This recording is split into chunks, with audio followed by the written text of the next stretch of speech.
Lawyer and advocate இவங்க ரெண்டு பேருக்கும் என்ன வித்தியாசம்? நம்மள பல பேர் இவங்க ரெண்டு பேரும் ஒண்ணுதான் நினைச்சிட்டு இருப்போம். ஆனா இல்ல, இவங்க ரெண்டு பேரும் வெவ்வேறு தான். தெரிஞ்சுக்கலாமா? லாயர் அப்படிங்கிறவங்க யாருன்னா, லா டிகிரி படிச்சு முடிச்ச ஒரு கிராஜுவேட்டை தான் லாயர் அப்படின்னு சொல்லுவோம். அப்போ அட்வொகேட்னா யாரு அப்படின்னு தானே கேட்குறீங்க.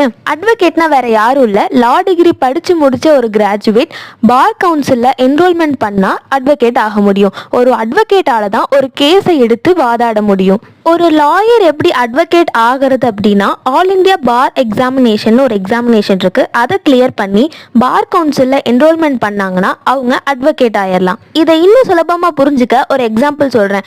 நம்ம இன்ஜினியரிங் படிச்சுட்டு இருக்க ஸ்டூடெண்ட்டை நம்ம இன்ஜினியர்னு சொல்ல மாட்டோம். ஆனால் அதுவே அவர் படித்து முடிச்சு ஒரு கம்பெனியில் ஒரு ப்ராஜெக்ட் எடுத்து ரன் பண்ணும்போது நம்ம அவரை இன்ஜினியர்னு சொல்லுவோம். அதே மாதிரி தான் ஒரு லா டிகிரி முடிச்ச கிராஜுவேட்டை லாயர்னு தான் சொல்லுவோம். அவங்க எப்போ பார் கவுன்சிலில் என்ரோல்மெண்ட் பண்ணுறாங்களோ அப்போ தான் அவங்க அட்வொகேட்டாக ஆவாங்க.